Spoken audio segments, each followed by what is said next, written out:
आज हम FSc part 1 के फिजिक्स में बर्नौली इक्वेशन और उसकी एप्लीकेशन के बारे में डिस्कस करेंगे। बर्नौली इक्वेशन का रोजमर्रा जिंदगी में बहुत ज़्यादा उसका एप्लीकेशन है और ये फ्लूइड डायनामिक्स में बर्नौली इक्वेशन और उसका एप्लीकेशन रोजमर्रा जिंदगी में बर्नौली इक्वेशंस की कितनी अहमियत है वो जब इसके एप्लीकेशन पे आ जाएंगे तो वहाँ हम डिस्कस करेंगे।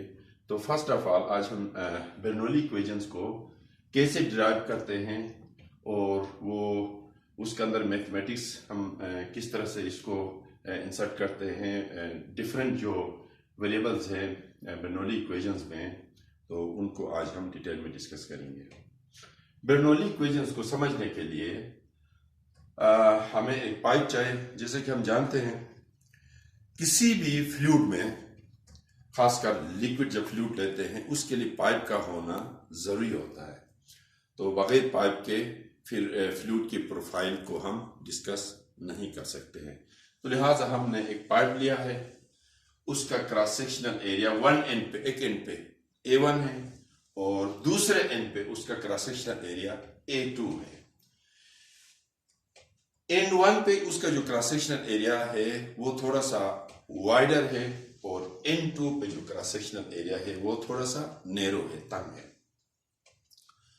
जैसे कि हम जानते हैं किसी भी फ्लूइड के फ्लो होने के लिए पोटेंशियल डिफरेंस का होना जरूरी होता है। पोटेंशियल डिफरेंस से मुराद ये है कि पाइप जो है वो उसका एक किनारा थोड़ा सा ऊंचा होना चाहिए और दूसरा किनारा थोड़ा सा उसका लो होना चाहिए, तब तो फ्लूइड आसानी से वहां से फ्लो होगा। सो एंड 1 H1 यहां फिगर से नजर आ रहा है, ये जमीन से इसकी बुलंदी H1 है। H1 ज्यादा है किससे? H2 से। लिहाजा जब फ्लूइड यहां से इंटर होगी तो फ्लो होते हुए एंड A2 से आउट होगी और फ्लूइड हम नॉन विस्कस लेंगे। नॉन विस्कस फ्लूइड जैसे कि हम जानते हैं पानी है, दूध है, पेट्रोल है, ये तमाम नॉन विस्कस फ्लूइड कहलाते हैं। विस्कस फ्लूइड आपको मालूम है फ्लोइंग में स्लो स्लो फ्लो हो रही है, उनको हम विस्कस फ्लूइड कहते हैं। जैसे कि हनी है, ग्रीस वगैरह। तो पानी ही लेते हैं, उसको इस एंड में इंटर कराएंगे और यहां से वो पानी आउट होगा। अच्छा, इस पूरे फ्लोइंग के दौरान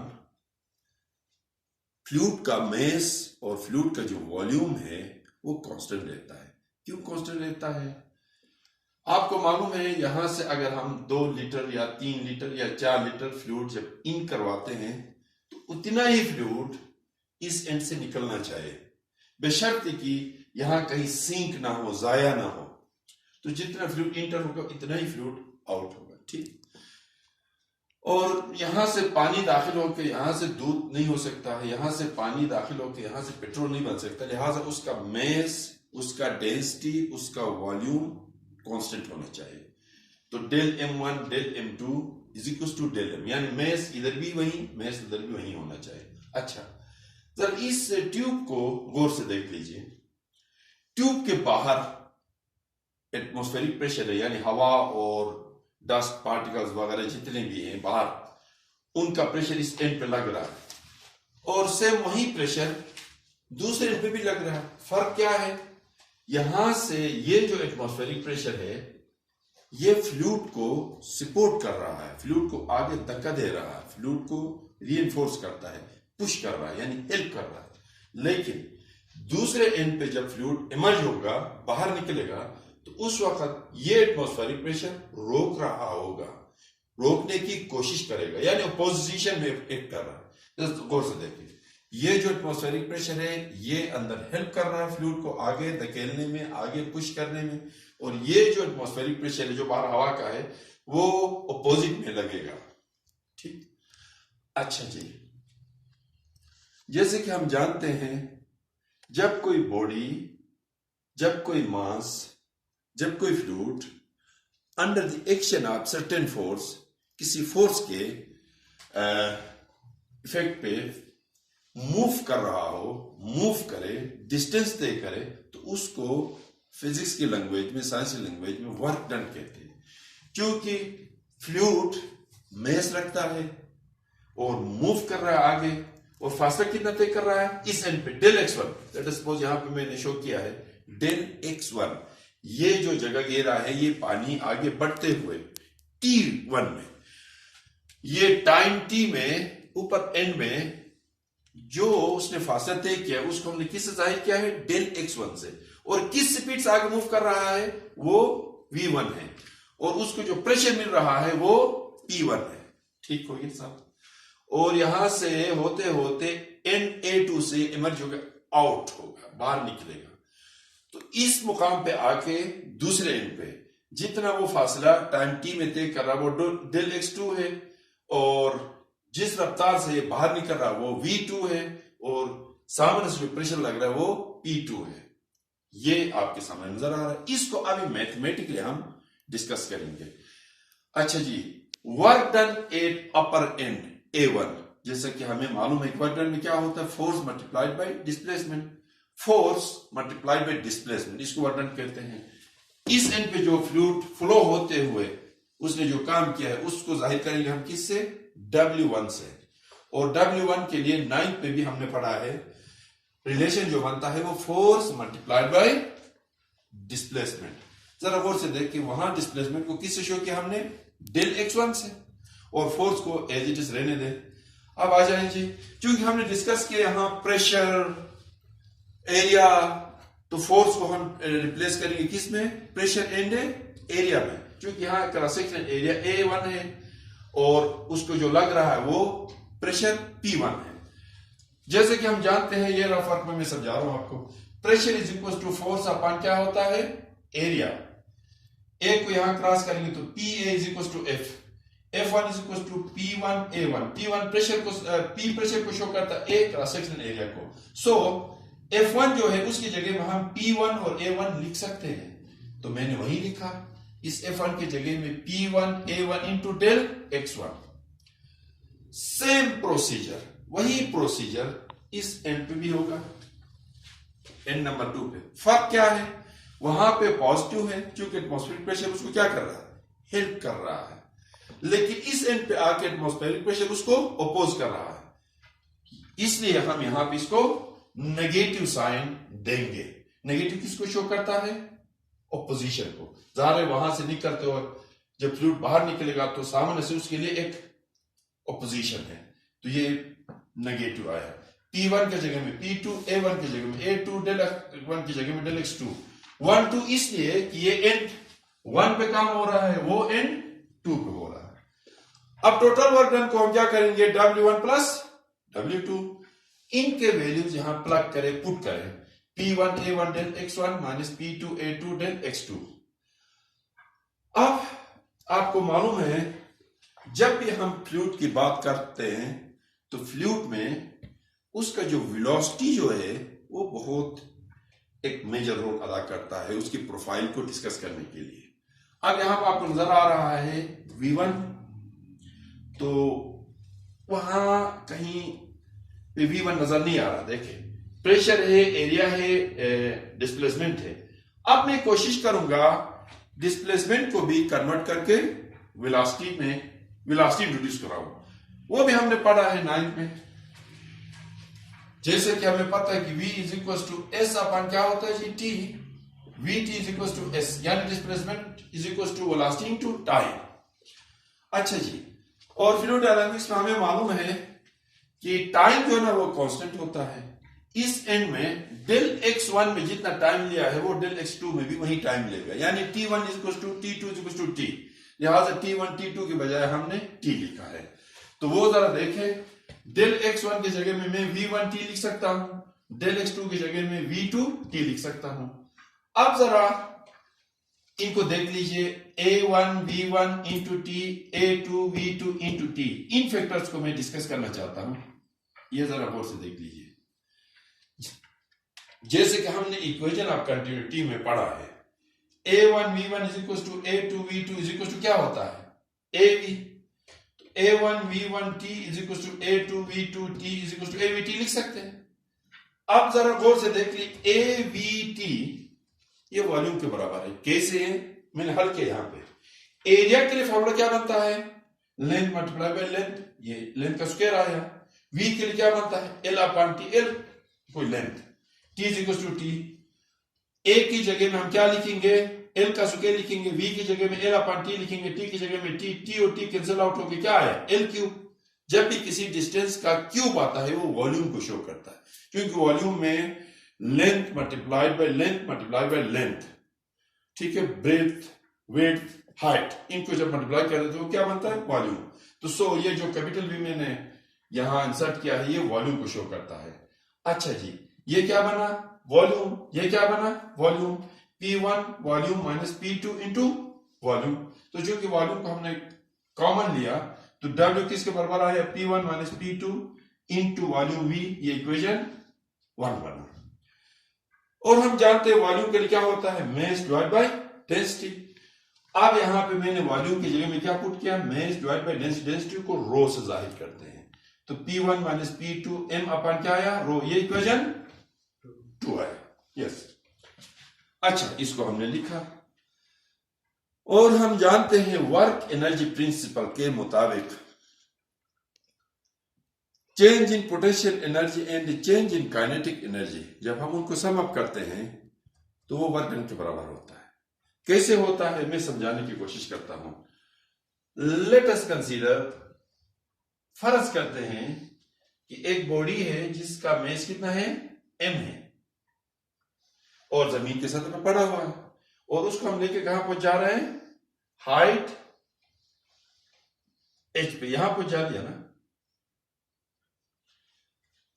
उठा के बुलंदी h पे पहुंचाया, सारे काम किए। और आपको मालूम है जब किसी जिस्म को हाइट h पे पहुंचाते हैं तो वहां पोटेंशियल एनर्जी स्टोर होता है, और उसको हम लिखते हैं पोटेंशियल एनर्जी mgh। लेकिन हाइट h पे चूंकि रुका हुआ है, काइनेटिक एनर्जी क्या है जी, 0।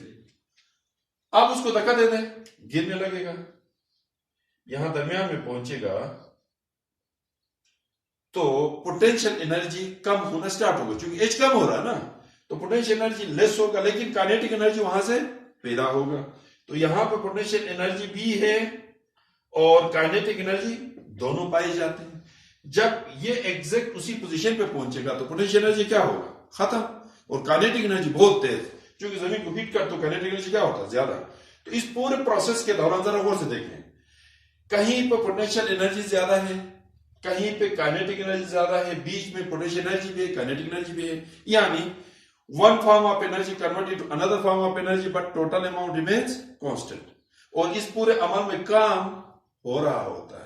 तो इसको हम क्या ये लिख सकते हैं कि change in kinetic energy and change in potential energy, उनको जब हम सम अप करते हैं तो क्या बनता है, वर्क डन। तो वही लिखा हमने, work is equal to del K plus del P, K kinetic energy, P potential energy. और हम जानते हैं काइनेटिक एनर्जी के लिए mv स्क्वायर होता है, हाफ mv स्क्वायर। 2 किसको शो करता है, n नंबर 2 को, 1 किसको शो करता है, n1 को। मेस जो है ना वो 1 2 नहीं लिखेंगे, क्योंकि उसका मेस कांस्टेंट है। जैसे कि मैंने आपको बता दिया, यहां से इंटर करते हुए जितना आपने इंटर किया उतना ही निकलेगा, यहां से पानी किया तो वहीं से पानी निकलेगा, ये नहीं यहां से पानी वहां से ग्रीस निकले। तो इसलिए मेस उसका चेंज नहीं होता, वॉल्यूम चेंज नहीं होता, और डेंसिटी चेंज नहीं होता। तो इसलिए half mv2 square minus half mv1 का स्क्वायर प्लस mgh2 mgh1, आपको पता है पोटेंशियल एनर्जी और काइनेटिक एनर्जी के रिलेशन बनते हैं। अच्छा जी, ये क्या है इक्वेशन 3 में, लेफ्ट साइड वर्क डन है, इक्वेशन 2 के लेफ्ट साइड में क्या है, वर्क डन है। तो दोनों W's हैं, तो कंपेयर कर सकते हैं ना। तो जब कंपेयर किया तो लेफ्ट साइड के बराबर, तो राइट साइड क्या होता है, राइट साइड के बराबर होता है। तो सो ये इक्वेशन 2 के राइट साइड इक्वेशन 3 के राइट साइड के बराबर होगा। सिर्फ एक काम मैंने ये किया कि मैस थ्रू आउट मैंने कॉमन लिया, यहां पर भी m है, यहां पर भी m है, यहां पर भी m है, यहां पर भी m है, उसको कॉमन लिया। इसलिए कॉमन लिया ताकि m और m आपस में कैंसिल आउट हो जाए, तो कैंसिल आउट हो गए। फिर इस रो को मैंने राइट साइड पे क्या किया, मल्टीप्लाई किया। P1 minus P2 is equal to half rho V2 का square minus half rho V1 का square plus rho GH2 minus rho GH1, ये आया P1 माइनस P2। अब जरा गौर से देखें, उस साइड पे भी 1s एंड 2s है, इस साइड पे भी 1s एंड 2s है। वहां प्रेशर है, यहाँ पे डेंसिटी, वेलोसिटी और हाइट और जी का जिक्र हो रहा है। तो 1s को हम एक साइड पे करेंगे, 2s को दूसरी साइड पे। ये 1 माइनस में है, हाफ रो V1 स्क्वायर, ये 1 भी क्या है माइनस में, उनको शिफ्ट कर उस साइड पे, और उस साइड पे माइनस में क्या है P2 है ना, उसको इस तरफ शिफ्ट करें, तो P1 plus half rho V1 का square plus rho GH1 is equal to P2 plus half rho V2 का स्क्वायर प्लस रो GH2, यानी एक साइड पे 1 है, दूसरे साइड पे 2 है, तो 1 इज इक्वल टू 2 हो, तो ये कांस्टेंट होता है, यानी A1 V1 is equal to A2 V2 is equal to A भी लिखा था ना, A इज इक्वल टू क्या लिखा था हमने कांस्टेंट, तो सो हम क्या लिखेंगे, pressure plus half rho means density, velocity का square plus density GH is equal to क्या होगा कांस्टेंट। इस इक्वेशन को हम क्या कहते हैं, बेर्नौली इक्वेशन, इस इक्वेशन को बेर्नौली। अच्छा जी, अब मैं इसको थोड़ा सा रिकैप करता हूं, इसको रिवाइज करता हूं, जहां पे आपको मुश्किलात हो आप सवाल उठाएं, तो अब मैं तेजी से इसको रिकैप करूंगा। फर्स्ट ऑफ ऑल, बेर्नौली इक्वेशन कहां पे अप्लाई होता है, फ्लूइड डायनामिक्स में, और फ्लूइड डायनामिक्स में जब भी कोई फ्लूइड फ्लो हो रहा होता है तो उस पाइप के अंदर उसका प्रेशर, उसका स्पीड और उसका जो पोटेंशियल एनर्जी है वो क्या रोल अदा करता है, उसका क्या फंक्शन होता है, उसको हम मैथमेटिकली डिस्कस करते हैं, उसको हम कहते हैं बेर्नौली इक्वेशन। तो उस बेर्नौली इक्वेशन को समझने के लिए हमने एक पाइप बनाया था, वन एंड उसका हाइट पे है, दूसरा एंड थोड़ा सा लो है, ये पोटेंशियल एनर्जी हाई है, ये पोटेंशियल एनर्जी लो है, इसलिए फ्लूइड वहां से फ्लो होकर इधर से आउट होना चाहिए। अच्छा, क्रॉस सेक्शनल एरिया कहीं पे ज्यादा कहीं पे कम इसलिए रखा है, हम जैसे कि हम जानते हैं इक्वेशन ऑफ कंटिन्यूटी पे मैंने पढ़ाया था आपको, पाइप को, जिस पाइप से पानी फ्लो हो रहा है उसकी क्रॉस सेक्शनल एरिया को जब आप थोड़ा सा नैरो करते हैं तो फ्लूइड का स्पीड क्या होता है ज्यादा, जब क्रॉस सेक्शनल एरिया को ओपन वाइडर करते हैं तो फिर पाइप के अंदर फ्लूइड का जो स्पीड है वो क्या होता है लो। इसलिए इसमें देख लें क्रॉस सेक्शनल एरिया थोड़ा सा ज्यादा है, इसमें क्रॉस सेक्शनल एरिया कम है, तो इससे हमें क्या पता चलेगा, यहाँ उसका वेलोसिटी कम और यहाँ उसकी वेलोसिटी ज्यादा, तो इसलिए इसको इस तरह से बनाया है। इसके अंदर हमने क्या दाखिल करवाया है, पानी, और आप जानते हैं पानी क्या है, फ्लूइड है, और फ्लूइड यहां से इंटर होकर इधर से आउट होकर, इसको मैथमेटिकली हमने डिस्कस करना है। और फ्लूइड ने इंटर होकर फासला तय किया Δx1 और रफ्तार क्या अख्तियार किया उसने V1, कितने टाइम में, टाइम t में, और मेस उसका कितना है m।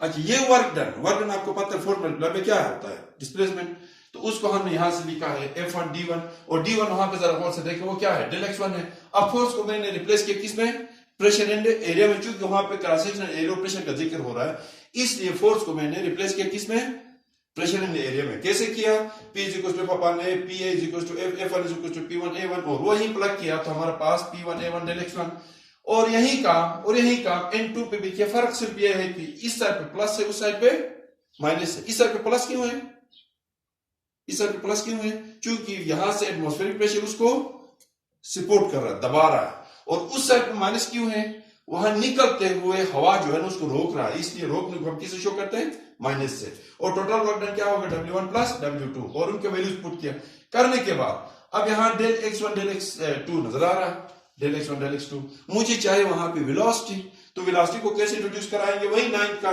V = S/T, Vt = S, तो हम डिस्प्लेसमेंट को किस में कन्वर्ट कर सकते हैं, V into T में, तो ये V1 into T, V2 into T, A1 V1 A2 V2 T आपस में बराबर होते हैं इक्वेशन ऑफ कंटिन्यूटी के मुताबिक, तो और ये किसके बराबर होता है, वॉल्यूम के बराबर, जैसे कि मैंने अभी आपको समझाया। और ये जो फैक्टर है उसकी जगह में हमने कैपिटल V इंट्रोड्यूस करवाया, इंसर्ट किया, और ये कैपिटल V किसको शो करता है, वॉल्यूम को, और वॉल्यूम किसके बराबर होता है, मेस डिवाइड बाय डेंसिटी। और ये W1 आया, ये W आया P1 minus P2 is equal to mass divide by density, ये इक्वेशन 2। और आपको मालूम है वर्क एनर्जी प्रिंसिपल में जब काइनेटिक एनर्जी पोटेंशियल एनर्जी में चेंजिंग आ जाती है तो वो क्या होता है, काम होता है। तो काम के दौरान ग्रेविटेशनल पोटेंशियल एनर्जी की मैं बात कर रहा हूं, तो उसमें काइनेटिक एनर्जी और पोटेंशियल एनर्जी आपस में क्या होते हैं जी, चेंज हो रहे होते हैं, और उसके नतीजे में कोई ना कोई काम हो रहा होता है, तो उसको हम चेंजिंग काइनेटिक एनर्जी और चेंजिंग पोटेंशियल एनर्जी, उनके वैल्यूज हमने पुट किया, m को कॉमन लिया, कैंसिल आउट किया, P1 माइनस P2, यहां से जरा देखिए 1 0 2 एक साइड पे हैं, तो 1s को एक साइड पे करेंगे, 2s को दूसरे साइड पे करेंगे, तो ये आपके पास जो लास्ट रिलेशन बना इसको हम क्या कहते हैं जी, बेर्नौली इक्वेशन। तो बेर्नौली इक्वेशन से स्टार्ट लेने के लिए आप क्या करेंगे, पहले आपको एक पाइप चाहिए, और उस पाइप के अंदर क्या चाहिए, फ्लूइड चाहिए, और फिर उस फ्लूइड को आप फ्लो करते हुए मैथमेटिकली वर्क डन से आप स्टार्ट लेंगे, फिर काइनेटिक एनर्जी और पोटेंशियल एनर्जी का वर्क डन, और वहां से जो वर्क डन बनता है उनको कंपेयर करेंगे, लास्ट में जो रिलेशन बनेगा इसको हम क्या कहते हैं जी, बर्नौली इक्वेशन। अच्छा, अभी हम डिस्कस करेंगे एप्लीकेशन ऑफ बर्नौली इक्वेशन। जैसे कि मैंने शुरू में आपको बताया कि बर्नौली इक्वेशन रोजमर्रा जिंदगी में इसके बहुत से एप्लीकेशन है। जैसे कि किसी पाइप में से कोई फ्लूइड यानी पानी फ्लो हो रहा होता है, तो उस वक्त उस पाइप के ऊपर उसका प्रेशर कितना पड़ता है, इसको भी हम बर्नौली इक्वेशन की मदद से डिस्कस कर सकते हैं। अच्छा, फिर उसके अलावा फिर वो अगर हम पोटेंशियल डिफरेंस देते हैं, पाइप को थोड़ा सा वर्टिकल बनाते हैं, तो फिर किस प्रेशर से जाके टरबाइन पे मसलन बिजली घर में किस प्रेशर से उसको हीट करता है, उसको भी हम बर्नौली इक्वेशन की मदद से मालूम कर सकते हैं। और इसी तरह से सबसे important application uplifting of aeroplane, जहाज कैसे उड़ान बढ़ता है, जब उड़ान बढ़ता है तो उसमें बर्नौली इक्वेशन कैसे अप्लाई होता है, कैसे इस्तेमाल होता है, और जहाज भरने में बर्नौली इक्वेशन का क्या रोल है, वो अभी हम डिस्कस करेंगे। अच्छा, और इसके अलावा फिर blood pressure, human blood pressure जब हम नापते हैं तो उस ब्लड की सर्कुलेशन, क्योंकि ब्लड क्या है, फ्लूइड है, तो हमारे वेजल्स में, हमारे पाइप्स, देसी अल्फाज में हम ये कहें, सादा अल्फाज में, कि हमारे जिस्म के वेजल्स में से जो खून की गर्दिश है उसको नापने के लिए भी हम बर्नौली इक्वेशन की मदद ले सकते हैं। और वो कैसे ले सकते हैं, वो एप्लीकेशन वन बाय वन अभी हम डिस्कस करेंगे। तो फर्स्ट एप्लीकेशन, एक पाइप है जी हमारे पास, हॉरिजॉन्टल एक पाइप है, ये किनारा थोड़ा सा ऊंचा है और उस किनारे से इसलिए फ्लो हो रहा है इस एंड से दूसरे एंड पे। ये क्रॉस सेक्शन एरिया थोड़ा सा वाइडर है, दरमियान में क्रॉस सेक्शन एरिया कम है, दूसरे साइड में फिर वाइडर है। अब हम ये जानने की कोशिश करेंगे कि वाइडर एरिया में जो फ्लूइड है, जो पानी है, उसका प्रेशर पाइप पे कितना पड़ रहा है, और सेंटर से गुजरते हुए पाइप के ऊपर उसका प्रेशर कितना पड़ रहा है, उसको हम बर्नौली इक्वेशन की मदद से देखेंगे कि कहां पे प्रेशर फ्लूइड का ज्यादा पड़ रहा है। वैसे आपके ख्याल में कहां पे ज्यादा प्रेशर पड़ना चाहिए, इस फिगर को देखते हुए आप तो ये कहेंगे कि यहां पे ज्यादा प्रेशर पड़ेगा। मैं पाइप के ऊपर फ्लूइड के प्रेशर बात कर रहा हूं, आगे प्रेशर की बात नहीं कर रहा। अप्लाई करते हैं Bernoulli equation, P A plus half rho V A का square plus rho G H is equal to P B. B show करता है सेंटर के इस नेरो वाला पोर्शन को, ए किसको शो करता है, वाइडर वाले को। ठीक हो गया। ये बहुत ज्यादा इतना वर्टिकल नहीं है कि पोटेंशियल डिफरेंस ज्यादा हो, थोड़ा सा इसको पोटेंशियल डिफरेंस दिया, लिहाजा एच बी और एच ए तकरीबन तकरीबन बराबर है अप्रोक्सीमेटली। तो जब बराबर हो तो रो जी एच ए और रो जी एच बी आपस में क्या होंगे, कैंसिल आउट। तो क्या बच गया जी, P B P A half rho V A का square half rho V B का स्क्वायर, क्योंकि आपस में बराबर है, ये कैंसिल आउट हो गए, ये बच गए। प्रेशर को एक साइड पे करें, बाकी फैक्टर्स को दूसरे साइड पे किया, तो P A minus P B is equal to half rho V यानी V speed 8 B portion narrow portion का square minus speed 8 wider portion. जरा गौर से देखें जी, इक्वेशन ऑफ कंटिन्यूटी के मुताबिक हम जानते हैं कि जहां पे क्रॉस सेक्शन एरिया कम हो तो वहां पे फ्लूइड का स्पीड क्या होता है, ज्यादा। तो इसका मतलब ये हुआ कि speed 8 portion B 8 narrow portion क्या होना चाहिए, ज्यादा। तो जब ज्यादा से कम को माइनस करते हैं तो आंसर क्या आता है, पॉजिटिव। तो ये राइट साइड का जो भी वैल्यू है वो नेगेटिव नहीं आ सकता। कैसे नहीं आ सकता है, क्योंकि speed 8 be greater than speed 8 ए, तो ग्रेटर से लेस को माइनस करते हैं तो जवाब हमेशा क्या आता है, पॉजिटिव। तो इसको मद्देनजर रखते हम कह सकते हैं P A minus P B में पी ए क्या होना चाहिए, पॉजिटिव। जब राइट साइड पे पॉजिटिव है, लेफ्ट साइड में दो फैक्टर्स आपस में क्या हो रहा है, डिफरेंस। पी ए में से पी बी जब हम माइनस करते हैं तो आंसर क्या आ रहा है, कोई पॉजिटिव नंबर आ रहा है ना, पॉजिटिव आ रहा है। तो इससे हमने क्या नतीजा अखज किया, नतीजा अखज किया कि प्रेशर वाइडर एरिया में प्रेशर क्या होता है, ज्यादा। वैसे भी कॉमन सेंस की बात है, वहां स्लो स्लो मूव कर रहा है ना, सेंटर में तेजी से मूव कर रहा है, तो स्लो स्लो मूव कर तो उसका पूरा वेट किस पे पड़ेगा, पाइप पे। जब पाइप पे पड़ेगा तो उसके ऊपर वेट की वजह से प्रेशर क्या होगा, ज्यादा। तो तेजी से गुजरे तो आगे प्रेशर तो बढ़ जाएगा, लेकिन पाइप के ऊपर प्रेशर उसका क्या होगा, कम। तो लिहाजा हम कह सकते हैं कि नैरो एरिया में से जब भी फ्लूइड फ्लो हो रहा होता है तो वहां पे साइड पे उसका प्रेशर क्या होता है, कम। तो ये है उसका एक एप्लीकेशन जो किसी पाइप से फ्लूइड फ्लो होते हुए हम बर्नौली इक्वेशन की मदद से डिस्कस कर सकते हैं। और क्या नतीजा निकला, जहां वाइडर एरिया होगा वहां पे पाइप के ऊपर उसका प्रेशर क्या होगा, कम। इसको अब हम अपलिफ्टिंग ऑफ एरोप्लेन में भी समझने की कोशिश करेंगे। एरोप्लेन जब बनाते हैं, डिजाइन करते हैं, उसके विंग्स बनाते हैं एरोप्लेन के इंजीनियर्स, तो विंग की डिजाइन इस तरह से करते हैं, विंग की डिजाइन के सामने से जो एयर स्ट्रीम है, आपको पता है एयर क्या है? फ्लूइड है। तो उसके जो है ना स्ट्रीम्स, हवा के जो लहरें हैं जो उस पर लगते हैं, वो इस तरह से लगे कि तेज और ज्यादा क्लोज वाले जो एयर है वो कहां से गुजरे? विंग के ऊपर हिस्से से, अपर साइड से, और बहुत कम एयर कहां से गुजरे? बिलो।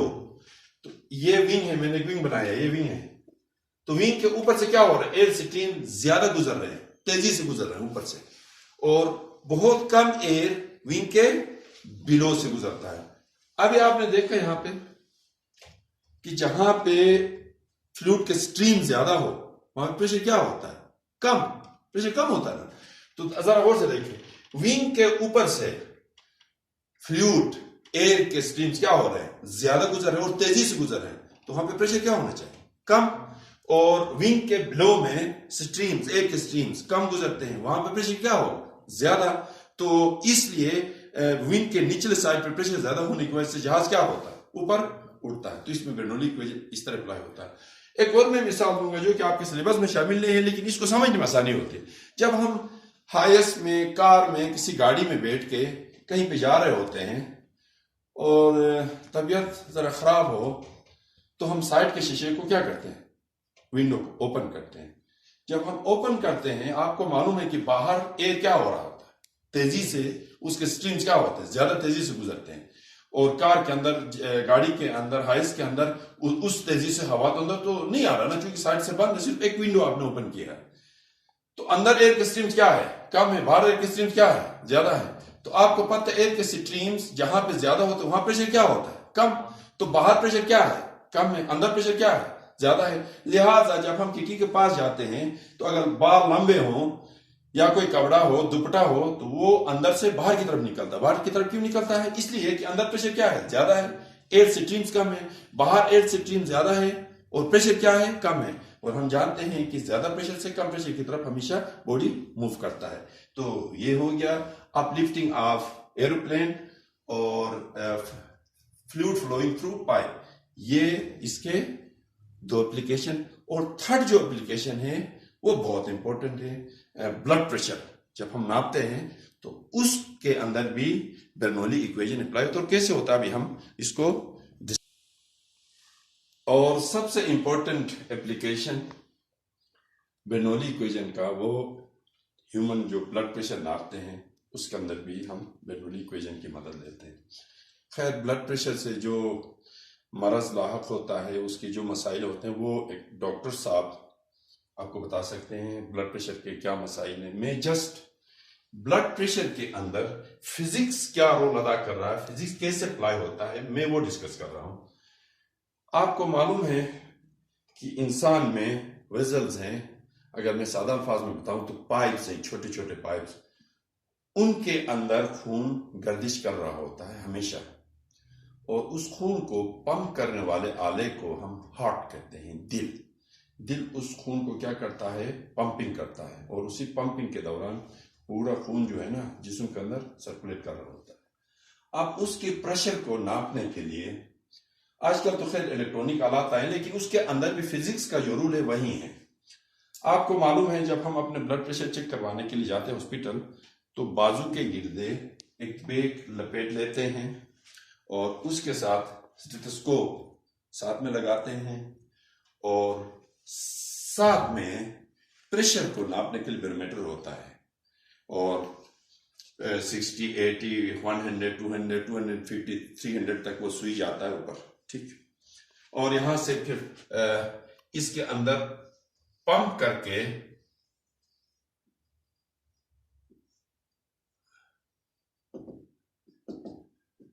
इसमें जब हम पंपिंग करते हैं तो ये बैग अंदर की जानिब वेसल्स को दबाना स्टार्ट करता है, खून को रोकने की कोशिश करता है। जब हम इसको पंपिंग करते हैं तो ये सिकुड़ना स्टार्ट होता है, और बाजू के अंदर आपने नोट किया होगा अंदर की तरफ एक दबाव स्टार्ट होता है। होते होते होते जब आप एक सर्टेन लेवल से आगे दबाते हैं तो इसके अंदर जितने वेसल्स हैं उनके खून को कुछ लम्हों के लिए वो रोकता है, दबा के खून रुक जाता है। रुकने के बाद फिर डॉक्टर्स नर्सेस अपने कान में स्टेथोस्कोप लगा के फिर वो प्रेशर रिलीज करना स्टार्ट करते हैं। तो प्रेशर रिलीज करने से ये जो बेग सुकड़ा है उसका प्रेशर कम होना स्टार्ट होगा। होते होते फिर वो सुई नीचे की तरफ आना स्टार्ट होता है। वो गौर से सुनने स्टार्ट करते हैं।